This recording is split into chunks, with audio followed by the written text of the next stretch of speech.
আসসালামু আলাইকুম। কেমন আছেন আপনারা সবাই? আশা করি যে যেখানে আছেন সবাই ভালো আছেন। আলহামদুলিল্লাহ আমরাও ভালো আছি। চলে এলাম নতুন আর একটা ভিডিও নিয়ে। আর এই যে দেখেন নাগামরিচের গাছ, লেবু গাছ, এই যে 2টা লেবু গাছ পিচি থেকে আমি চারা করছি। এই যে নাগামরিচ দেখছেন, এটার অবস্থা খারাপ। তো ঠিক আছে, ভিডিওটা শুরু করি। এখানে ফুলঝুরি পিঠা বানাইছি। এই যে ফুলঝুরি পিঠা বানানোটা দেখাই নাই, যেহেতু আমার একটা ব্লগে আছে। আপনাদের যদি দেখার ইচ্ছা হয় তাহলে দেখে আসতে পারেন ফুলঝুরি পিঠা কীভাবে বানাইছি। আমার একটা ব্লগে আছে, দেখে আসতে পারেন যদি ইচ্ছা হয়। আর এখানে রেডি ডালপুরি, এই যে এই আর কি বিকালবেলার একটা নাস্তা।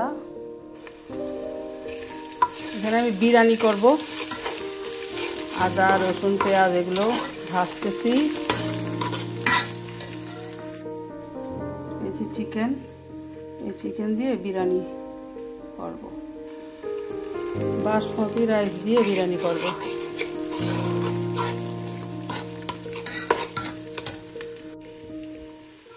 মশলা ভাজা হয়ে গেছে, আর বিরিয়ানির মশলাও দিয়ে দিছি।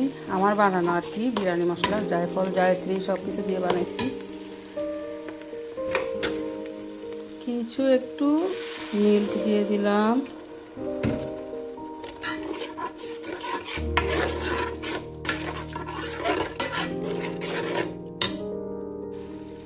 মশলা ভাজা হয়ে গেছে, এখন আমি চিকেনটা দিয়ে দিলাম।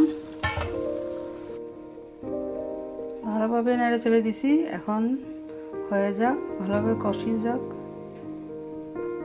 আর এখানে বাসমতি রাইস 3 পট দিয়ে করব বিরিয়ানি। ঢাকনা দিব না, ঢাকনা ছাড়া চিকেনটাকে আর কি ভাজবো, আর ঢাকনা দিব না।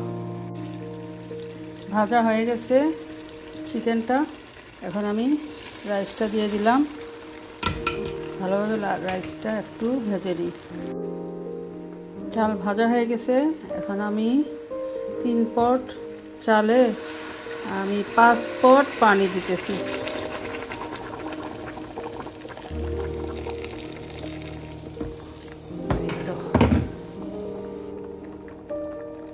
কাঁচামরিচ কয়েকটা, কেওড়া ওয়াটার আমি 3 ডিবা দিতেছি।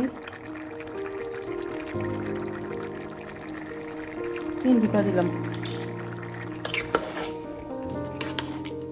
এখন হয়ে যাক,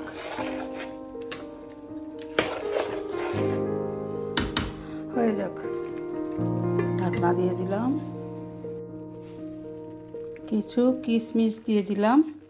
এখন ফয়েল পেপার দিয়ে ঢেকে দিব। ফয়েল পেপার দিয়ে ঢেকে দিলাম। এখন ভাপটা উঠে যাক, তারপর তো হয়ে যাবে কমপ্লিট। বিরিয়ানি রান্না হয়ে গেছে। এই তো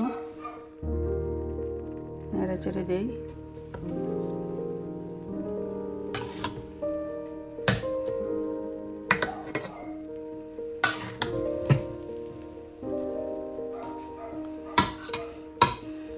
এই তো হয়ে গেছে বিরিয়ানি, চিকেন বিরিয়ানি। তো আপনাদের সঙ্গে শেয়ার করলাম। কেমন লাগলো আমার আজকের ব্লগটি আশা করি কমেন্ট করে জানাবেন। আর যদি ভালো লেগে থাকে তাহলে সাবস্ক্রাইব করে পাশে থাকবেন। তো ঠিক আছে, সবাই ভালো থাকেন। সামনে নতুন ভিডিও নিয়ে আসবো। সবাই ভালো থাকেন। আল্লাহ হাফেজ।